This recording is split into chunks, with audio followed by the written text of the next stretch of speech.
You for joining me. So this is an introduction or a short version of that Culper Spy Ring tour that we're going to be walking through tonight, that we'll be going through. And I want to thank all of you for coming out and joining me here on the New York City Common tonight. I know it's out of the way and it's out of town a bit, and I'd just like to apologize for that, but we will be walking through the whole town. It's not a very long walk, but this was the most convenient place for me to meet you up here on the Commons or City Hall Park. Now the Commons is at the northern end of the city. I think I probably mentioned that before. And so we are a little bit out of town, but in a few minutes we'll be moving right out and walking down into the town. And all right, so this is the city we're going to be walking through today. And this is a view down the Broadway, and we'll be looking at that whole view as we go through the tour.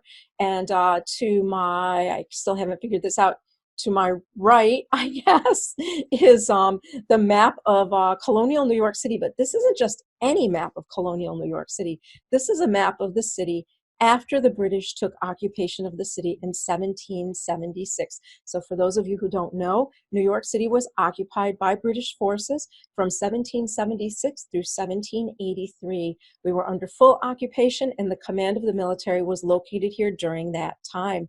Now, Washington lost the city in September of 1776, and the British moved in at that time. And you can see on the map, there is a bit of a shaded area on the map, and that shaded area indicates to us the part of New York City that burned on September 21st, 1776, and that is the famous fire of 1776. It burned about a quarter of the city, as you can see, leaving housing really as a premium for the rest of the time of the British occupation.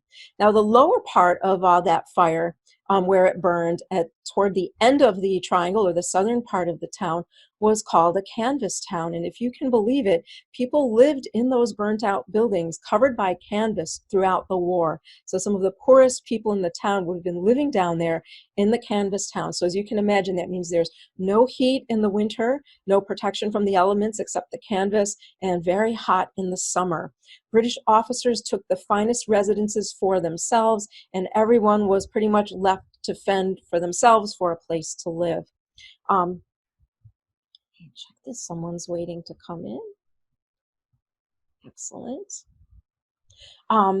The upper part of the shaded area, which runs along the top of the map, or the North or Hudson's River, is a place called the Holy Ground. And we're going to talk about the Holy Ground on our tour today. The Holy Ground was called that because it was owned by Trinity Church, the Church of England in New York City.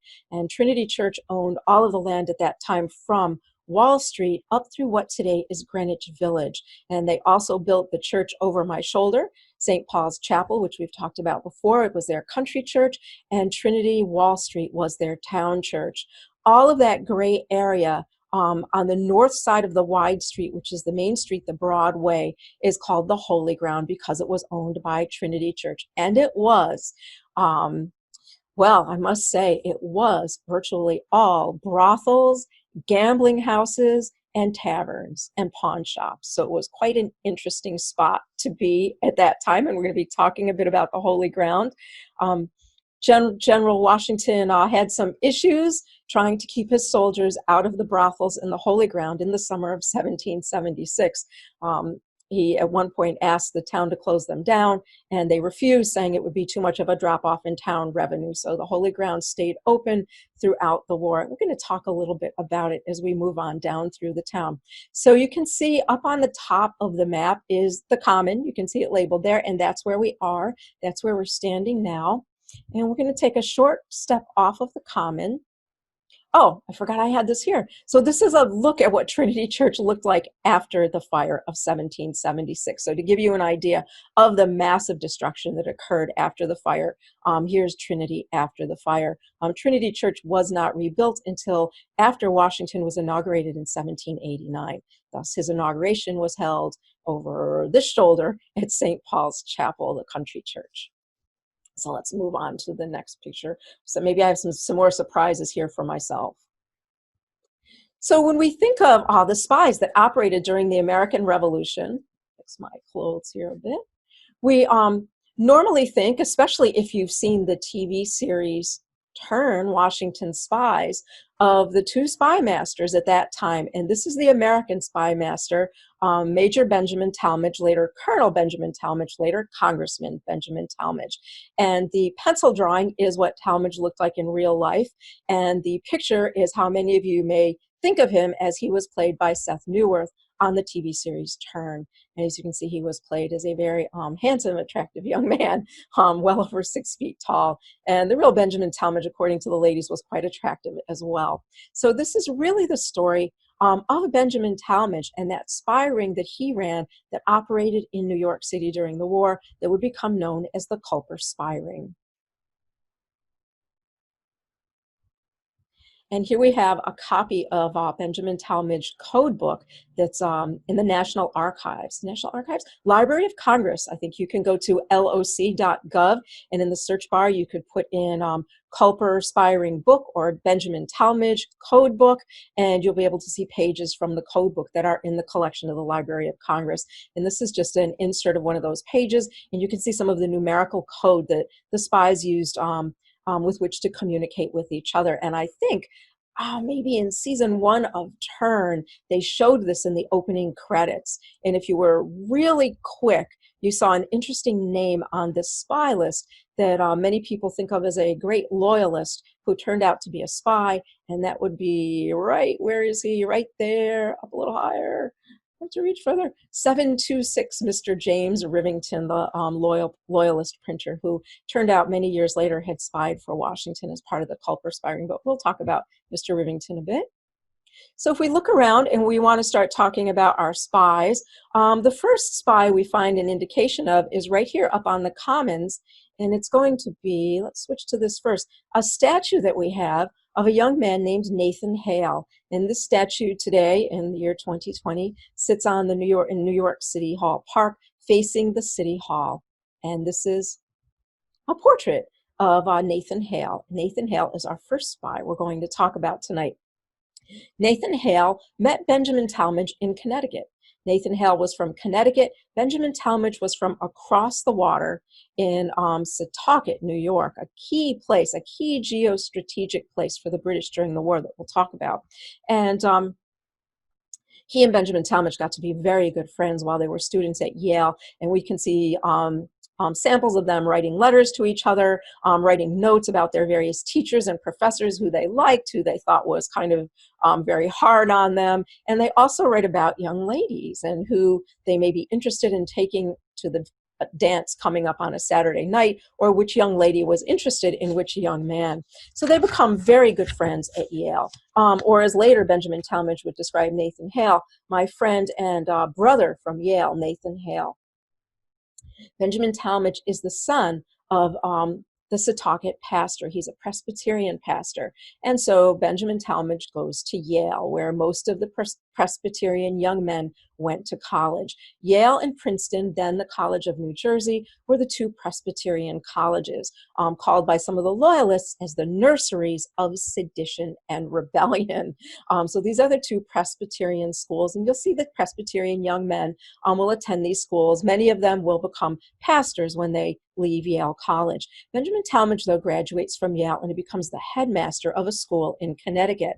Nathan Hale graduates from Yale and he becomes a teacher in that school. Now, when we look back at what people had to say about Nathan Hale, he must have been an incredibly interesting young man. First of all, he was big. He was well over 6 feet tall. At a time, the average height for men was 5'10". So he was a big man. He was also very handsome. The young ladies adored him. He was athletic. He held the long jump record for years after his death at Yale. One young lady said that he could place his hand on a 4-foot fence and vault cleanly over it without touching the fence at all. So clearly he was a big, powerful, strong, attractive young man. And after college, he and Benjamin Tallmadge go off to teach together in Connecticut. And you all know what happens. The American Revolution interferes with their plans. Both of them will enlist. Nathan Hale enlists first in Thomas Knowlton's Rangers of Connecticut, and Benjamin Tallmadge will later enlist in the 2nd Continental Light Dragoons. Both men enter the military as captains, as they are college graduates. So they'll be mustered in, as we say, as young captains or young officers. Now, when General Howe takes New York City in the fall of 1776, this is, as you can imagine, a major loss for General Washington. The British quickly set about making New York City their base of operation for the rest of the war, and Washington desperately needs information about what's going on in the city of New York.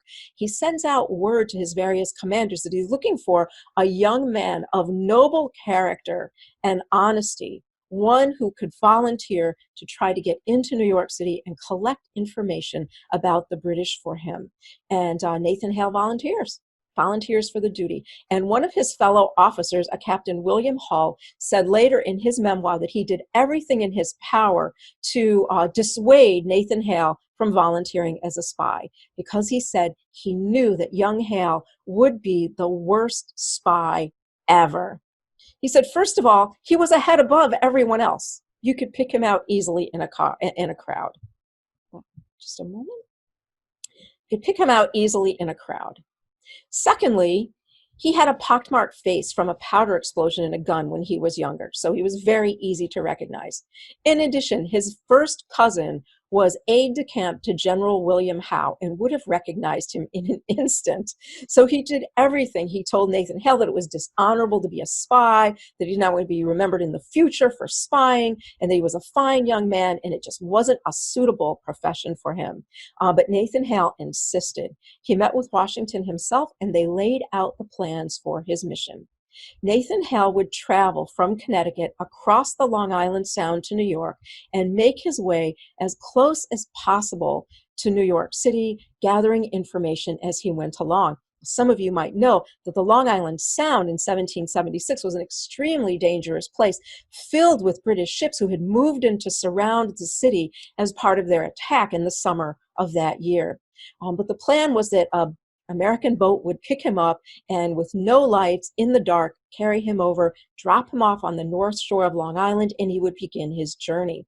Now, even if Nathan Hale makes it across the Long Island Sound, the north shore of Long Island at that time was very spotty, some towns being loyal and some towns being rebel. So you had to really kind of know where you were and who you were talking to if you were going to travel through that area.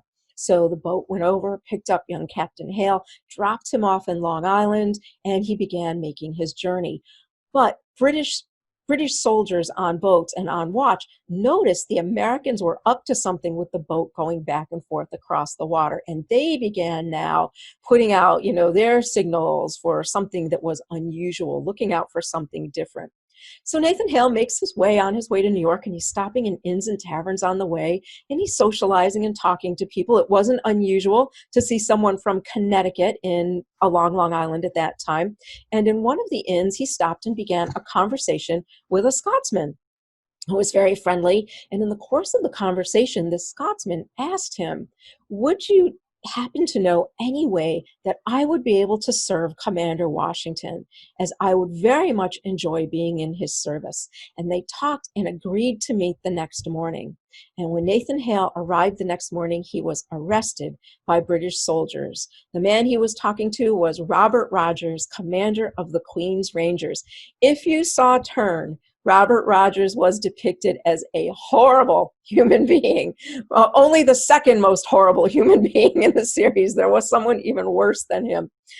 Robert Rogers had been a war hero in the French and Indian War, but after that had become a drunk and a very difficult man. He offered his command services to Washington, who refused them, not trusting him. He then offered his services to General Howe, who accepted them. So now Robert Rogers has a prize, a good prize he believes that General Howe will very much like to have, and he brings him to Howe's headquarters, which at that time was the Beekman Mansion.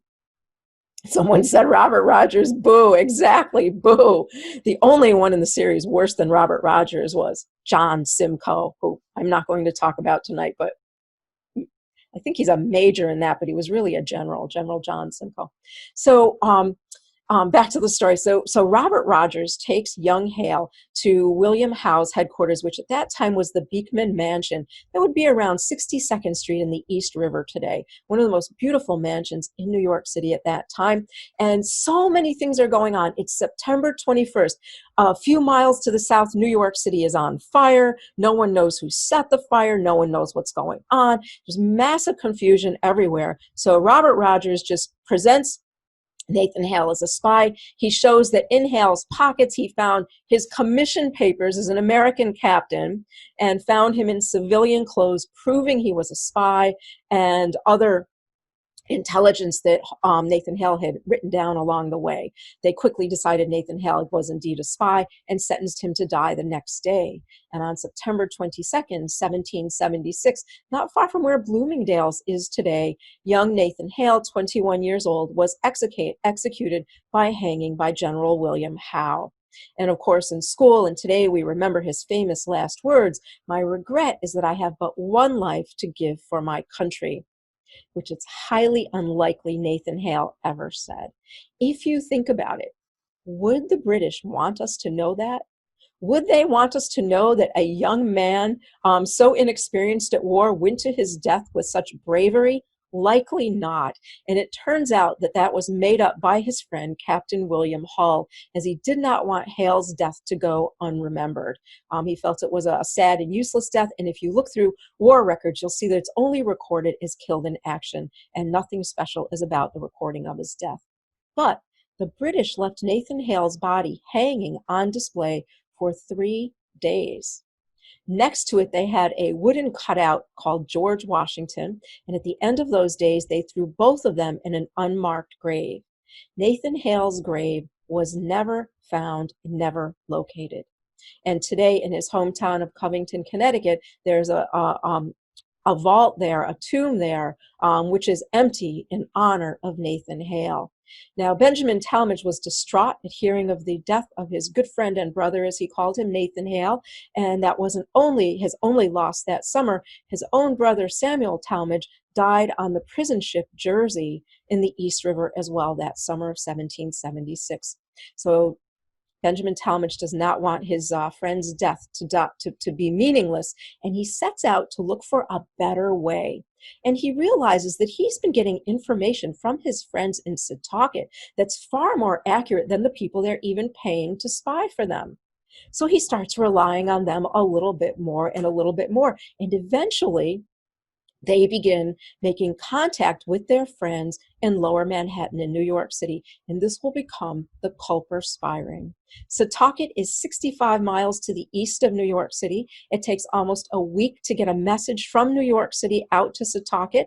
It will travel by various messengers, and once it gets to Setauket, Benjamin Tallmadge's good friend Caleb Brewster, an Irish whaling boat captain, will ferry those messages across the Long Island Sound and on to his friend Benjamin Tallmadge, where they'll be decoded. Some of the greatest intelligence of the American Revolution will come out of New York City through the Culper Spy Ring. And let's see, who do we have next? The statue of Nathan Hale as it stands today, and our view of the city. So over my shoulder is St. Paul's Chapel, and down the street behind me you see another steeple. That is Trinity Wall Street, and that would have been Trinity Wall Street before the fire of 1776. And you can see just a little bit beyond Trinity is the harbor. So the town is quite small, and we're going to be walking down the Broadway and turning left into the more commercial part of the city. The East River was the commercial district of the town, and if you wanted to spy, that might be the best place to hide, and that might be the most likely place we might find some people spying in the Culper Spy Ring. It's busy and crowded and easy to fit in with the activities of daily life. Now, I mentioned that behind St. Paul's Chapel, that area from St. Paul's to Trinity Church played a role in our story as the holy ground. Since the holy ground was full of brothels and taverns, what better place for ladies to listen to drunken British officers blab about where they're being deployed or what their plans were? And remember, British officers were aristocrats, and the belief was that women were nothing more than physically pleasurable children. right? Women didn't grow mentally beyond 12 years old. Their bodies grew for the pleasure and enjoyment of men, but their minds stayed juvenile. So many of the British officers tended to blab quite a lot in front of the ladies. So if you were ladies in one of these taverns, you might pick up some information and pass it off through the Culper Spy Ring. Now, the picture I've chosen to show you tonight is William Hogarth's painting. It's from a series called The Rake's Progress.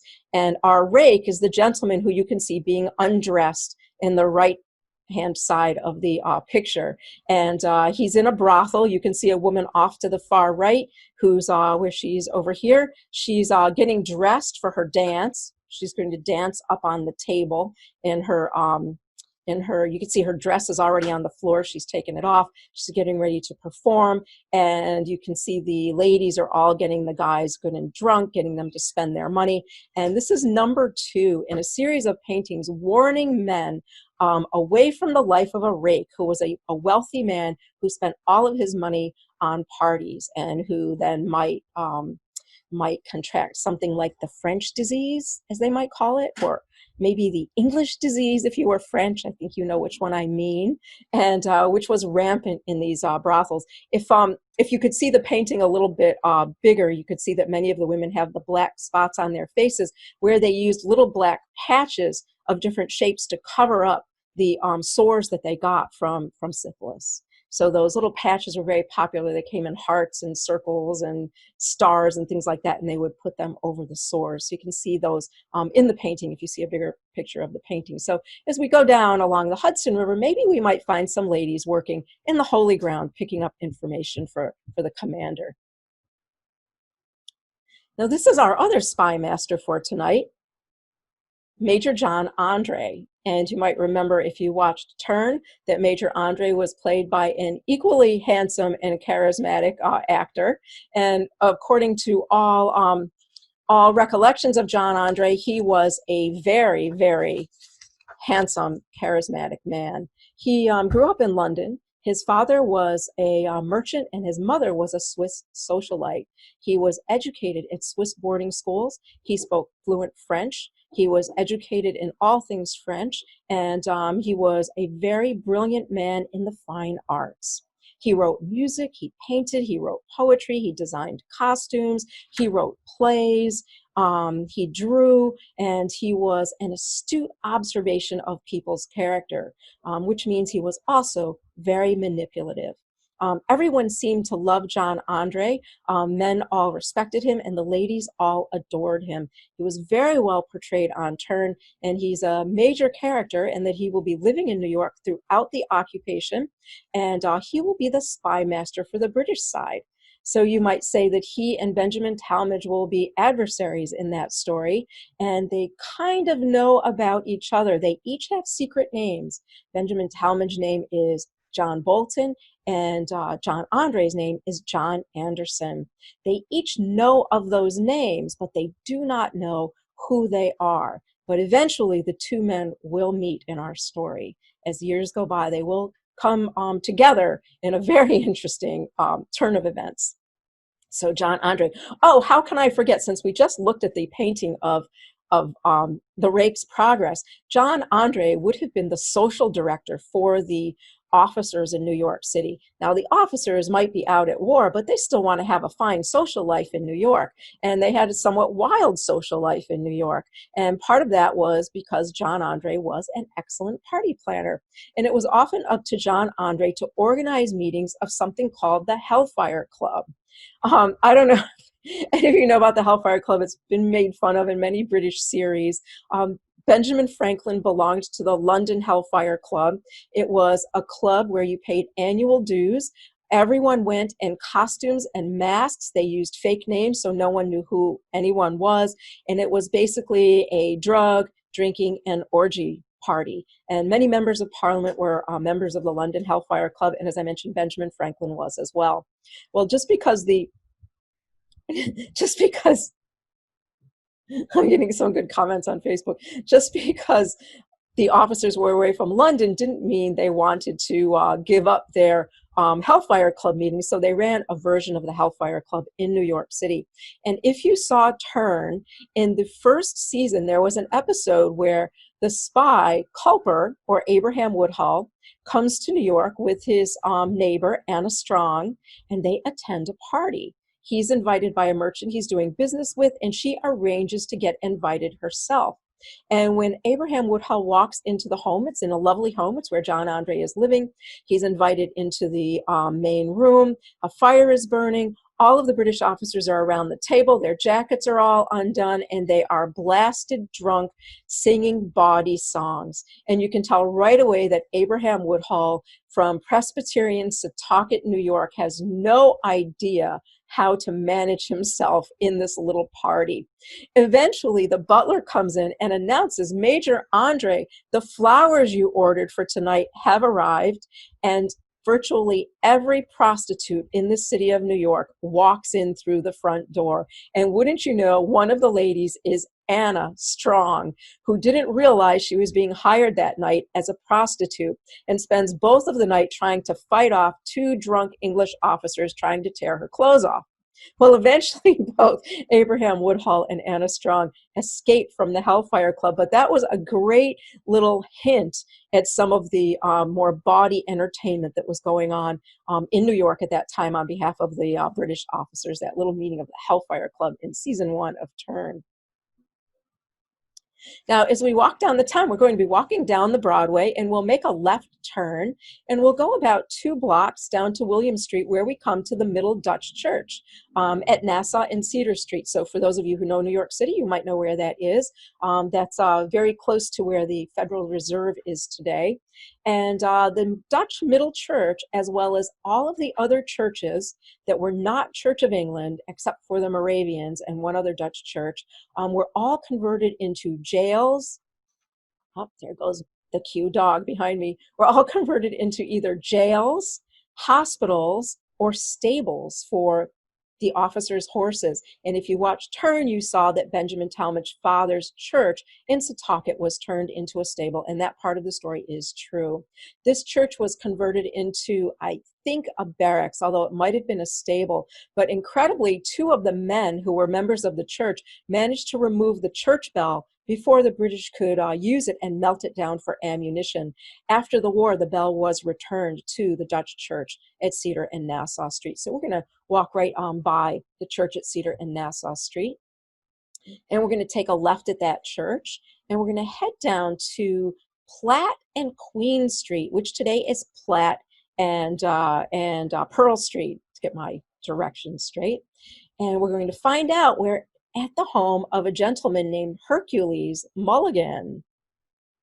And if you were watching the Hamilton musical last week on Disney, Hercules Mulligan was an outstanding character in the musical, and he was an outstanding character in real life as well.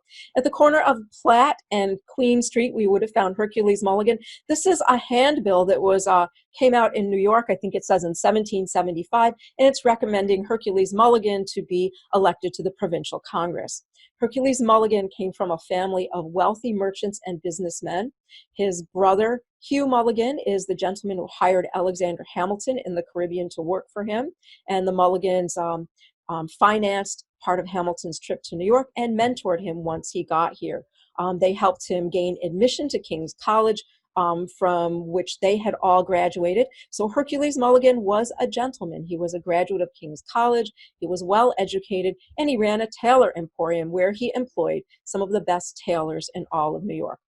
Hercules Mulligan, as you know from the musical, was also a very active member of the Sons of Liberty.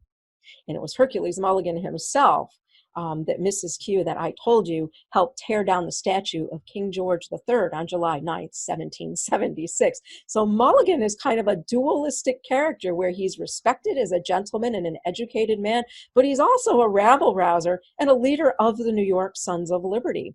And one night, Hercules Mulligan and a number of men in the Sons of Liberty dragged a loyalist named William Cunningham around on the New York City Commons. They tried to get Cunningham to damn the king. He would not do it.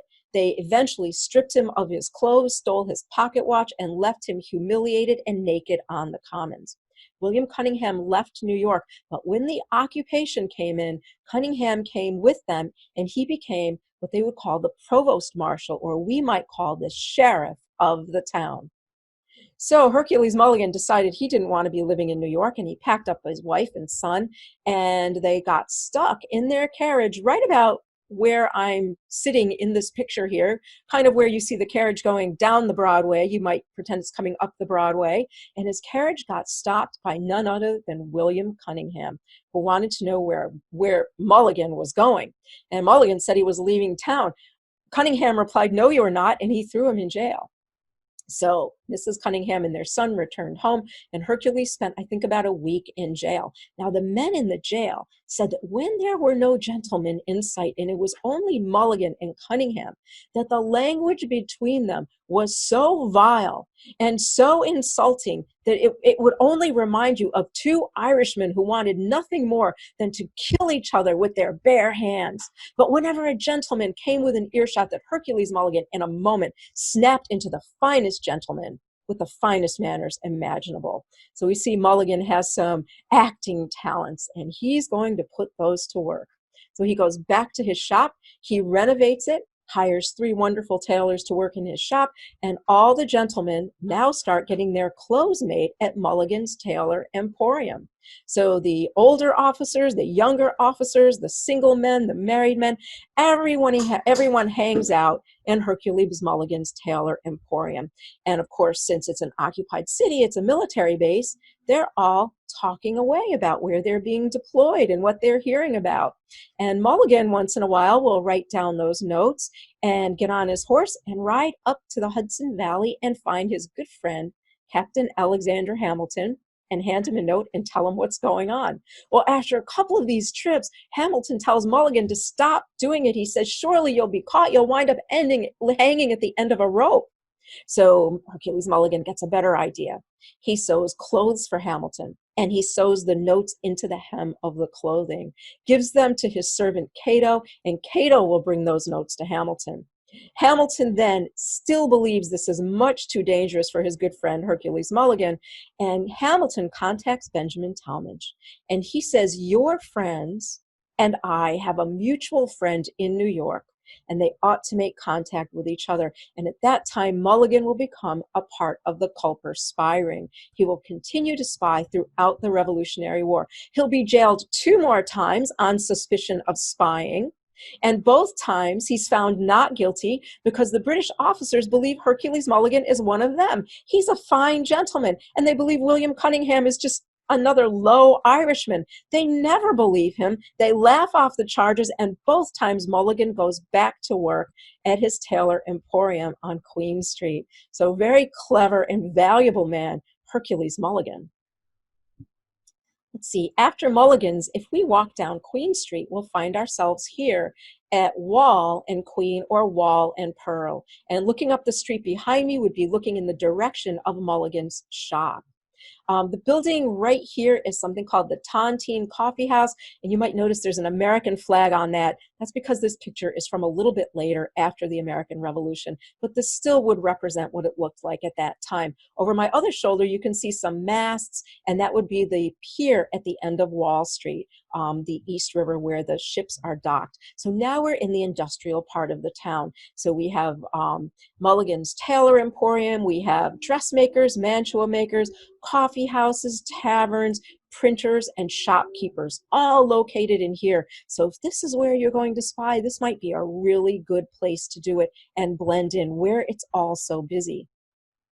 And one of those men, probably the most key man in New York, has a shop right down here. His name is Robert Townsend. He has a little dry goods store, Townsend's Dry Goods, and Robert Townsend happens to be from a neighboring town on Long Island called Oyster Bay, and he is a Quaker.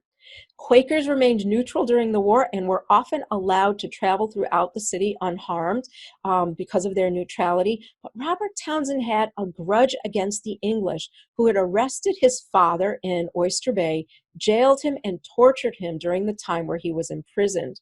So Robert Townsend is, operating his little shop, and he gets a message from his friend Abraham Woodhull asking if he would like to join this spy ring that they have going on, and reluctantly and fearfully he joins it. Now, Robert Townsend isn't spying just in his own shop, but he's also working somewhere else. I don't know if I have a picture of this. Hold on a second. Who do I have next? Oh, Robert Townsend. So if we look back over here, right about where I would be standing on this corner, we would have found Rivington's Coffee House. This was a coffee house run by the loyal printer James Rivington. His newspaper did so well that he opened a coffee house as well, and he needed investors in that coffee house. So Robert Townsend offered to invest in the coffee house. And throughout the war, Robert Townsend worked in that coffee house like a servant, serving all of the British officers who spent time in there, like Major Andre and his commander, Sir Henry Clinton, who had private reserved tables in there. He served everyone. They were polite to him. He was polite in return. And what no one knew until the 1930s was that Robert Townsend was the spy known as Culper Jr., and everything he heard in Rivington's coffee house was sent to General Washington. Some of the most important intelligence of the American Revolution, that the British were counterfeiting American dollars, and probably the most important intelligence, that the British in New York knew of the pending arrival of the French fleet and the troop movements on behalf of Lafayette. So much important information will come from Robert Townsend, who wrote letters to friends in Long Island that were written in code. And they used the little cutout, and you'd put the cutout over the letter, and you could see the real message among the other words. And he also sometimes wrote in invisible ink. So those letters to friends on Long Island would be cover letters for the real message that was contained in his intelligence. At the end of the war, Robert Townsend did not want to be recognized for what he did. He asked Washington only to pay his expenses. He went back to Oyster Bay, and his identity was not known until the 1930s, when his descendants, thinking he might have been Culper Jr., asked permission to compare his record books from his shop to the Culper letters. And I think 3 different handwriting analysts looked at those letters, and they all confirmed that Robert Townsend was the integral spy, Culper Jr. Let's see who we have next. Yes, they used lemon juice, and it was, you may not know, it was John Jay's brother, James Jay, who was a scientist, who invented the lemon-based invisible ink. So, I know you're all waiting to hear about the next person. Are you ready? I think this will be the star of our tour tonight. Miss Peggy Shippen of Philadelphia. Everyone is laughing. How could we talk about John Andre without talking about Peggy Shippen? And you can see that some of this is my hair, but a lot of it is my hat. That is all her hair. And this is a sketch drawn by Major John Andre in Philadelphia of young Peggy Shippen in that famous hairdo, the high roll, which has like a frame inside, has hair pieces. It took about 2 people to make, and they actually had a giant cap they would wear so that they could sleep in that hairdo. I think there's a wonderful scene in Turn where John Andre first sees Peggy Shippen and her girlfriends in the French hairdo, and they're all laughing and making fun of the hairdo, the French style. So Peggy Shippen was the daughter of a wealthy merchant in Philadelphia, a loyalist merchant. And when the British made their headquarters for a short time in Philadelphia, she became very good friends with Major John Andre. And Andre drew this pencil sketch of Peggy Shippen. They became very, very close friends. And after Andre left and came back to New York, I know someone's going to ask me, is there a kitchen sink in there? There are cartoons of this hairdo with like cannon and ships and all kinds of like warfare, military things in them. Some of them are really hilarious. They have animals and birds, and they're very elaborate. You can go on the internet and just look up high roll hairdo, and you'll see all kinds of great pictures and cartoons about them. I'm waiting for somebody to ask me the question I always get asked on this tour about Peggy Shippen and John Andre, but so I won't say anything about it, hoping someone will ask me about it. So John Andre and Peggy Shippen become very close in Philadelphia, and when he comes back to New York, they stay in touch. And Major Andre said that whenever he saw any ribbons or fancy little things like these little paper flowers or anything she might like, or ties, for her dresses, that he would buy them in the shops and send them off to her. And they kept up a correspondence during this time. Now, eventually, the Americans took control of Philadelphia, and along comes, get ready to boo, Benedict Arnold, right? General Benedict Arnold is, okay, did they get together?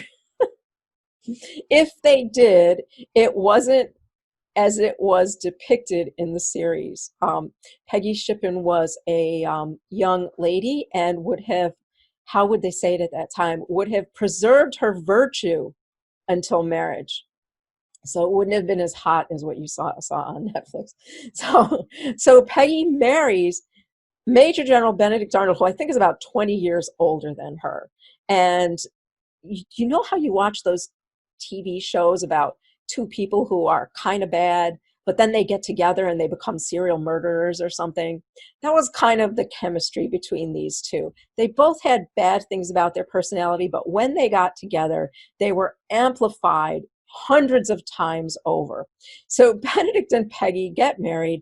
They move into one of the nicest homes in Philadelphia, and they begin refurnishing it and spending a lot of money on it. And Peggy has quite a lot of money.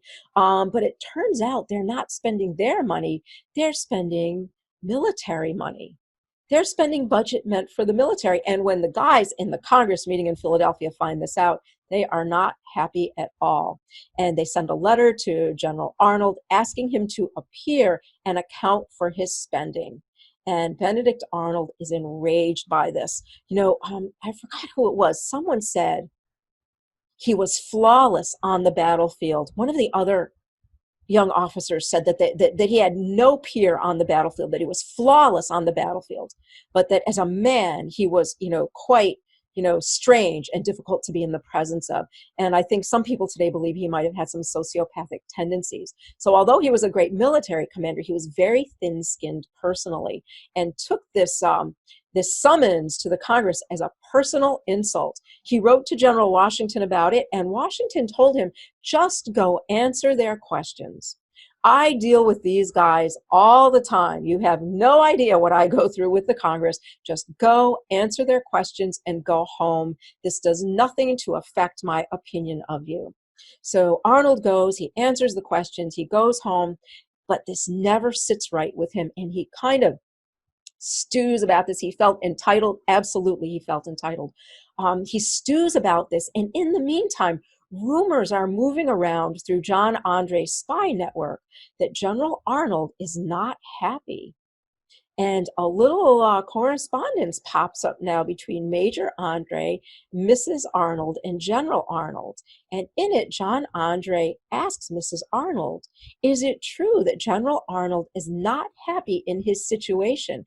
And would he be interested in another? And quite a bit of correspondence goes on between three of them, and it turns out that Benedict Arnold accepts an offer on behalf of Major Andre to switch sides. Now, in order to do this, Benedict Arnold wants a lot of money for this, so he's going to have to give up something in return besides just him switching sides, and he decides that a great asset would be West Point. After the British took New York City, General Howe failed to go north into the Hudson River and secure the Hudson River. The Americans built the fort at West Point and placed a chain in the water through the Hudson River, right where West Point is today, to defend that area. And if the British could get West Point, that would open up an entire campaign for the Hudson River. The only problem was Benedict Arnold wasn't in command of West Point. So he wrote General Washington a letter and asked him to be placed in command of the fort. And Washington thought it was a little strange. Arnold had been injured twice in battle, wasn't suited for a command, but he knew he felt slighted, and he granted him his wish. So the general, his wife, and their baby boy headed up to West Point, where now he was in command of the fort at West Point. Major Andre then went up and met him. They made the deal of how they would make the exchange, that Arnold would lay out the troops in a specific pattern that he drew out for John Andre so they would know how to overtake them. He also handed over the plans to the fort. The two of them met in a town called Haverstraw at the home of a man, Joshua Het Smith, and they parted. Benedict Arnold, just in case John Andre had any trouble traveling, gave him what would look like a passport, and it was the name of John Anderson, to please provide safe passage for John Anderson, signed Major General Benedict Arnold. He said, in case you need this. And when John Andre returned to his ship to come back to New York City, the ship was gone. Andre now would have to travel back to New York on horseback. He went back to Mr. Smith's house, changed into Smith's brother's civilian clothes, stuck his plans and everything in his boots, and began his journey to New York, where he was captured by skinners or bounty hunters and turned over. Well, first he was beaten up and robbed, and then turned over to the commander of the 2nd Continental Light Dragoons, Major Jameson, who could not figure out who this man was. John Andre also wasn't quite sure who he should present himself as, so he decided to present himself as John Anderson, friend of Major General Benedict Arnold, and presented his passport. Jameson then begins a letter. He sends a letter to Benedict Arnold and puts John Andre on the road to West Point. The letter, though, gets there before John Andre will. Well, when the letter arrives at West Point, Benedict Arnold, who happens to be having breakfast with Washington's officers, runs into a room, panics. Peggy goes in with him, and Benedict Arnold takes off, leaving her behind, and comes down to New York City. He tells Peggy, they will never suspect you of anything. Join me as soon as you can in New York. And he takes off and leaves his wife there with Washington's officers. Washington is on his way to West Point himself. Had the plan worked, they would have captured Washington and his primary commanders. Well, now, while Major Andre is behind the curve making his way to West Point, Benjamin Tallmadge arrives in the camp of the 2nd Continental Light Dragoons. And Major Jameson tells him the strange story of this man who was just there named John Anderson. And Benjamin Tallmadge is immediately alerted because he had received a letter from Arnold saying, if you meet a John Anderson, please let him pass, as he is a friend of mine. So he tells Jameson, tell your men to get John Anderson and bring him back here. So they go out on the road and they bring him back. And Benjamin Tallmadge, in his memoir, says he was quite upset with Major James, who he said was a fine man, but had no idea a man born to arms when he saw one. He said, certainly it was clear from the way he walked and turned on his heel and held himself that John Anderson was no common man, that he was born to arms, which would be a phrase meaning he was a British aristocrat. And so he walked up to him and he said, Mr. Anderson, my name is Major Benjamin Tallmadge. I would be pleased if you would tell me who you really are. And Andre turned around and with all of his politeness and charisma and said, Major Tallmadge, I'm pleased to make your acquaintance. Why, I am Major John Andre, and if you will bring me a pen and paper, I will write my story to your commander. And he wrote General Washington a 4-page story revealing the entire plot with Benedict Arnold. Washington requested that Tallmadge bring John Andre to Tappan, where Washington would meet him there. So John Andre was held for 4 days in Tappan, in what is today a great restaurant, the 1776 House on the main street in Tappan. If you can go there for Sunday brunch, go there. It's a great little place to visit. So Benjamin Tallmadge will spend the next 4 days with John Andre, who he comes to like as a brother. And John Andre, probably know the rest of the story, will be tried as a spy at court-martial. He will be found guilty, sentenced to death, and he will be hanged there at Tappan. And in his memoir, Benjamin Tallmadge says that many of the American officers turned their faces when Andre was hanged, and that Lafayette and a number of others wept when this young man died. He was then buried with full military honors there. There's a marker there that you can visit, but his body later was removed to London. And thus is the end of John Andre. And Andre's death was celebrated throughout America. And here's a picture, the hanging of Andre. And there's Andre and Arnold. Arnold, though, escaped, and he was burned in effigy in Philadelphia. They had a parade in Philadelphia and burned him in effigy. And Arnold and Peggy were despised in Philadelphia. But eventually, Peggy will join Benedict Arnold in New York, and they're going to move into the second most beautiful home in the city, number 2 Broadway. Now, behind me there is number 1 Broadway, the finest home in New York at that time, which for a while served as Washington's headquarters, and for time during the war was Sir Henry Clinton's headquarters. And Peggy and Benedict would be in the next house over here. So they're living right down here. This is the common next to me, where they tore down the statue of King George III and knocked the crowns off of the fence, and directly over my shoulder would be the Battery and the water. So they're living in number 2 Broadway, and it's right across from New Jersey.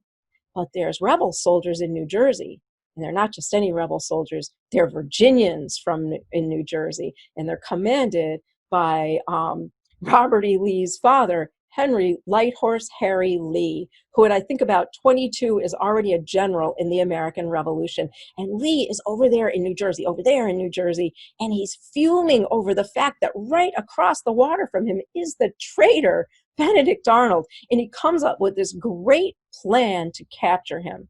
He rides up to Washington and he says, "General, let me send a couple Virginians over there. They'll hide in his yard.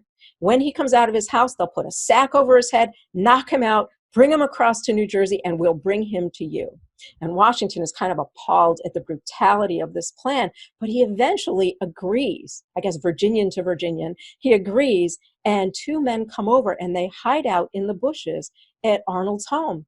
Unfortunately, just a few hours before their arrival, Arnold was dispatched to Yorktown at the command of his new American regiments, and they missed him again. So Benedict Arnold and Peggy will never be captured, and at the end of the war will move to London, where, of course, they will be hated forever. Now, eventually, you know how the story ends. The war is over. Washington and his men return to New York, and Benjamin Tallmadge goes on a little mission.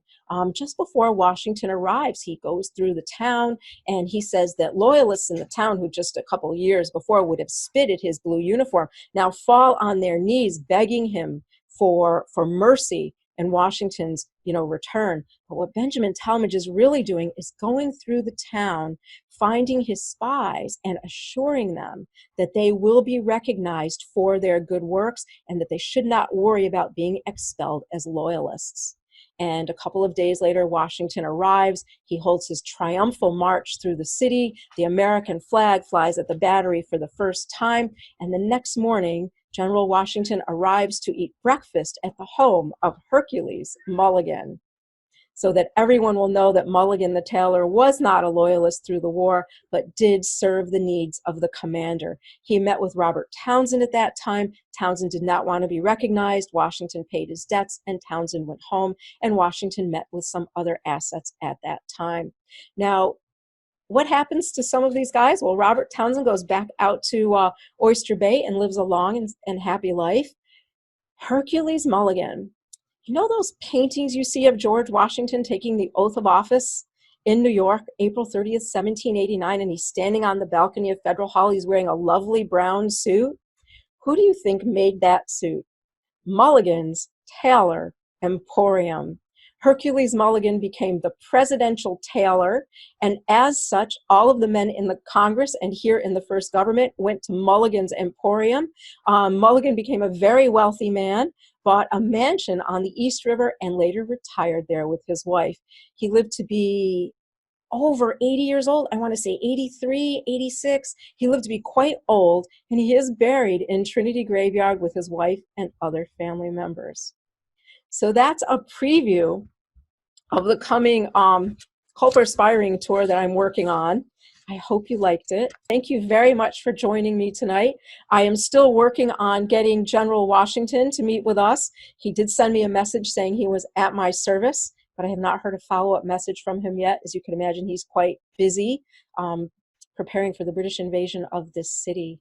And I hope you will join me next week. Again, thank you for those of you who are supporting Mrs. Q. If you haven't and would like to, you can just go to patriottoursnyc.com and you'll see a Mrs. Q box there, and you can support Mrs. Q.